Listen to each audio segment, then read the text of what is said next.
Build India as a thriving economy, a beacon of democracy, and a symbol of hope to the world. What you are achieving here is truly extraordinary. From your childhood selling tea to your election as India's Prime Minister, you've proven that transformational change is possible.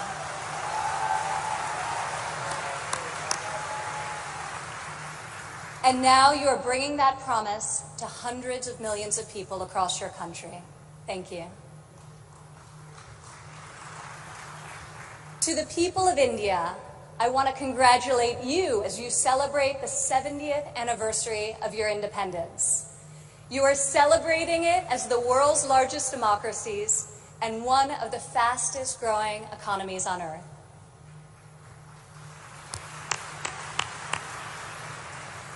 Through your own enterprise, entrepreneurship, and hard work, the people of India have lifted more than 130 million citizens out of poverty.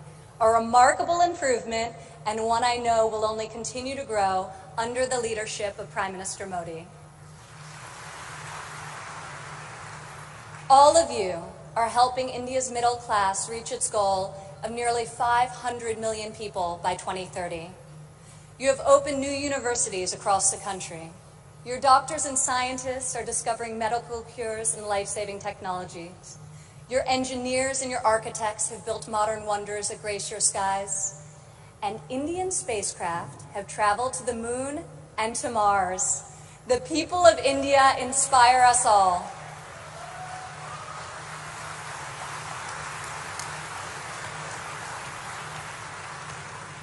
This is the first time India has hosted the Global Entrepreneurship Summit. It is a symbol of the strength and friendship between our two people and the growing economic and security partnership between our two nations. As President Trump said earlier this year, India has a true friend in the White House.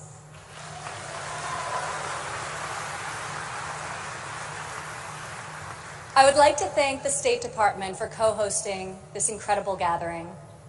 I would also like to thank Governor Narasimhan and all elected Indian officials who are here with us tonight for welcoming us to your beautiful country. Thank you. It's incredible to be in this ancient city brimming with transformative technology. Now, your tech centers may even outshine your world-famous biryani. Maybe. CEOs like Microsoft Satya Nadella went to school right here in Hyderabad.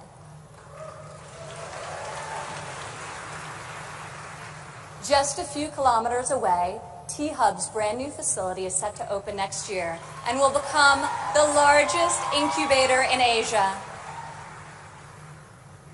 In this city of pearls, the greatest treasure is you, the dreamers, the innovators, entrepreneurs, and leaders who never give up, never abandon your aspirations, and always strive for a better tomorrow. Today, we come together to celebrate what is happening here in India, what is happening in the United States and all over the world. Entrepreneurs are revolutionizing our economies and improving our societies. You are rewriting the rules. You have the inspiration and drive to serve our communities through the projects you start and the businesses you build. You have the grit, the perseverance, and the will to succeed. Each of you started with an idea. You've worked long days and nights to code the next robot, create the next app, find the next cure, and discover the next breakthrough to improve the lives of millions of people. Some may have tried to convince you that the risks are too great, the rewards too small. But you are here today because you are not afraid to fail. You want to own your future. So I want to congratulate you on all that you have already accomplished.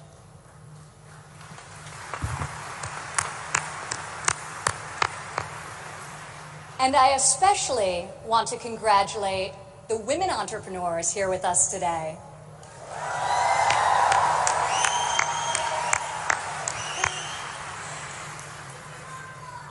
Thank you. This year's summit is focused on a theme that is key to our future: women first, prosperity for all. I'm proud to say that for the first time ever, women make up the majority of the 1,500 entrepreneurs selected to attend this summit. I see all of you out there. Only when women are empowered to thrive will our families, our economies, and our societies reach their fullest potential. As a former entrepreneur, employer, and executive in a male-dominated industry, I've seen firsthand that all too often, women must do more than their male counterparts to prove themselves at work, while also disproportionately caring for their families at home. After my father's election, I saw an opportunity to leave my businesses for the privilege of serving our country and empowering all Americans to succeed. Our administration is advancing policies that enable women to pursue their careers and care for their families, policies that improve workforce development and skills training, and policies that lift government barriers and fuel entrepreneurship so that Americans can turn their dreams into their incredible legacies. In the last decade, women have made remarkable strides in starting new businesses. Globally, between 2014 and 2016, entrepreneurship activity amongst women has increased by 10%. In the United States, within the last decade, the number of women-owned firms has grown by 45%.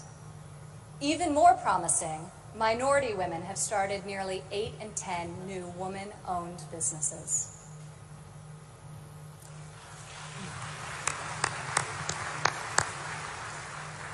Today, more than 11 million women in the United States own businesses. They employ nearly 9 million workers and generate over $1 trillion in revenue.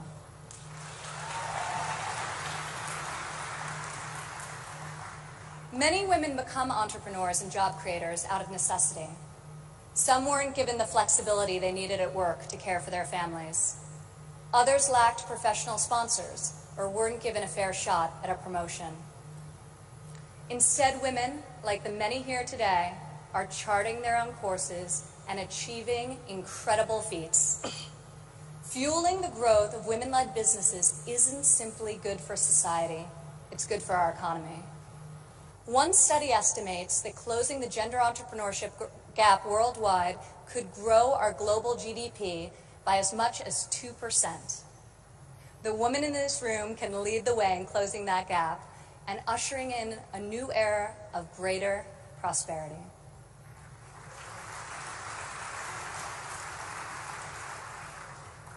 Yet despite the soaring rate of female entrepreneurs, women still face steep obstacles to starting, owning, and growing their businesses. We must ensure women entrepreneurs have access to capital, access to networks and mentors, and access to equitable laws. In developing countries, 70% of women-owned small and medium-sized businesses are denied access to capital. The result has been a nearly $300 billion annual credit deficit for women entrepreneurs in the developing world. In the United States, a Harvard Business Review report found that investors ask men questions about their potential for gains, whereas they ask women questions about their potential for loss. This could in part explain why women entrepreneurs received less than 3% of venture capital funding in 2016. We are working hard to reverse this trend. The U.S. Small Business Administration, for example, increased lending to women by over $500 million this year alone.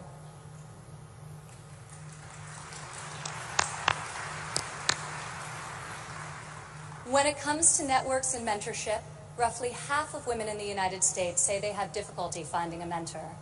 Yet mentorship is critical to success, as each of you knows.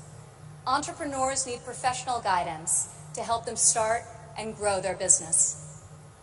In the United States, we are fostering mentorship through programs such as SCORE, a nationwide initiative where successful men and women coach those who want to become their own CEOs. And when it comes to equitable laws, while many developed and developing countries have made tremendous strides, there is still much work to be done. In some countries, women are not allowed to own property, travel freely, or work without the consent of their husbands. In even more countries, the cultural and family pressure is so great that women do not feel the freedom to work outside of the home. Our administration is striving to promote greater opportunity for women around the world, both through our domestic reforms and our international initiatives. This summer at the G20 conference, the United States was a founding member of a bold new initiative with the World Bank, the Women Entrepreneur Finance Initiative, also known as WEFI.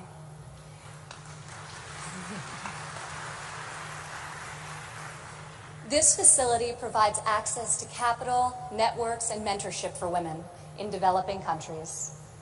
WEFI is the first facility to support women entrepreneurs at this scale, and we anticipate it will be able to leverage in excess of $1 billion in public and private financing. This facility also seeks to address the legal and regulatory barriers that limit opportunities for women entrepreneurs. In the last decade, USAID has promoted women's entrepreneurship through a number of programs, including providing microfinance loans to women in Afghanistan and bringing internet access to women in Nigeria and Kenya. USAID Administrator Mark Green is here with us today. Where are you, Mark? Thank you, Mark. I want to thank Mark and the entire U.S. delegation for their tireless work to improve the lives of millions, both domestically and abroad.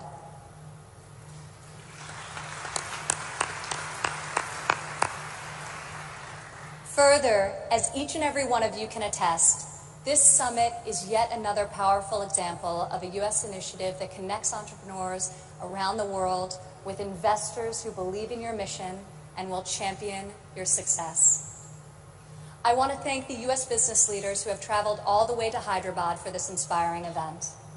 I also want to congratulate the more than 350 American entrepreneurs who were selected to be with us here today to represent America's brightest talent.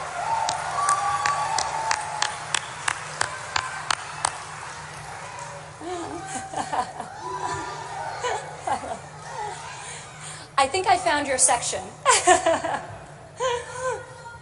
Thank you. At home, our administration is committed to empowering women entrepreneurs through domestic reforms. In the past 11 months, we have expanded apprenticeship programs and prioritized STEM education to ensure that women and men have more opportunities to master the skills that drive progress in the 21st century. We have dramatically reduced job-crushing regulations, which disproportionately hurt entrepreneurs and small business owners. And we are laser-focused on passing long-overdue tax cuts. This will provide much-needed relief to working families and to businesses of all sizes. Also this year, for the first time ever, the President's budget included a proposal to establish a nationwide program for paid family leave.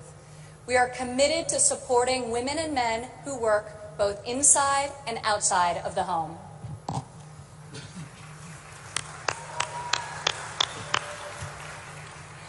When women work, it creates a unique multiplier effect.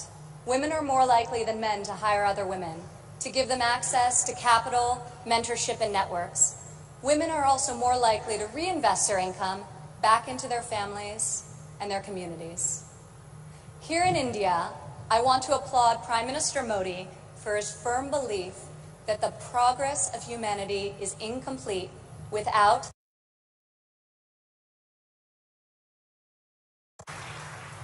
Just consider, if India closes the labor force gender gap by half, your economy could grow by over $150 billion in the next 3 years. As we kick off this 3-day summit, I encourage everyone here to come together, learn from each other, and find new ways to lift barriers in our society so that women are free to innovate, empowered to succeed, and able to leave our children a brighter future. As we strive for change, we must never forget that the best hope for our future is far greater than any single government policy. The source of our success is found in the spirit, the drive, and the talent of our people. Here with us today from San Francisco is Dara Dotz. Dara spent over a decade working in underserved communities around the world. She witnessed firsthand that many times people need very simple items: a bucket for carrying water, a splint to treat an injury, a part to fix a generator.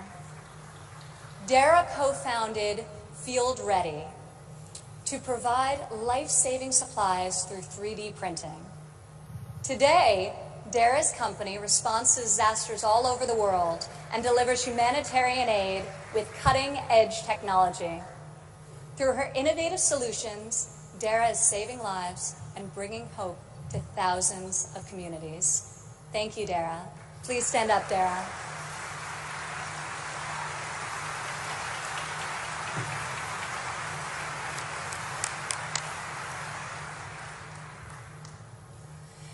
Rajlakshmi Bhartakar joins us from Bangalore, India. When her son began having seizures at a young age, she decided to create her own solution to better monitor his health. Stand up.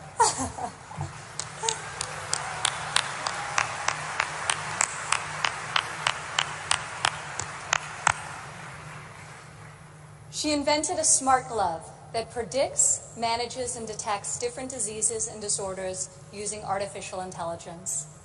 Now her company, Terra Blue, aims to make specialty healthcare accessible in even the most remote places in India. Rajlakshmi, your courage and determination is truly remarkable. Congratulations. Thank you.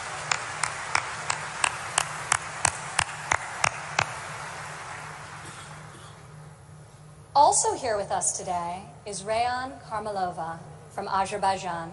Rayan, please stand up.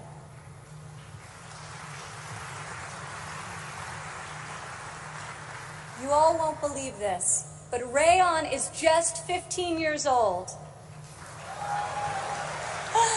But that has not stopped her from founding a company that harvests energy from rainwater. Rayan has a powerful motto: light up one house at a time. Rayan, each home you light up is illuminating the world. We are inspired by your brilliance and your hard work. Thank you.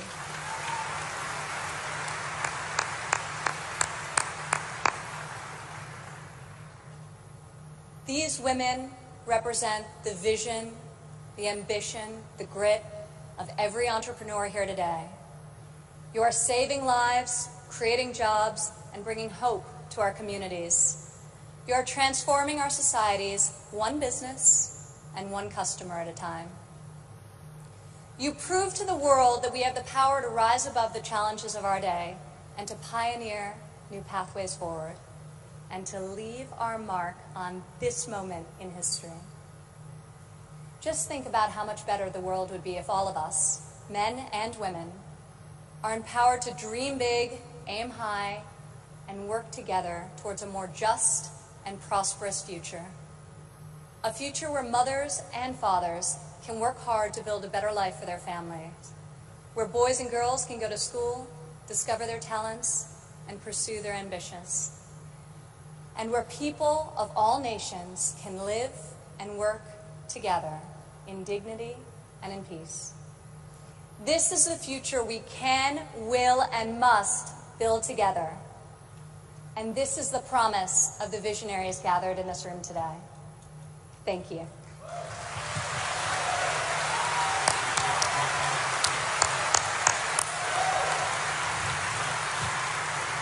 Thank you, Ms. Ivanka Trump.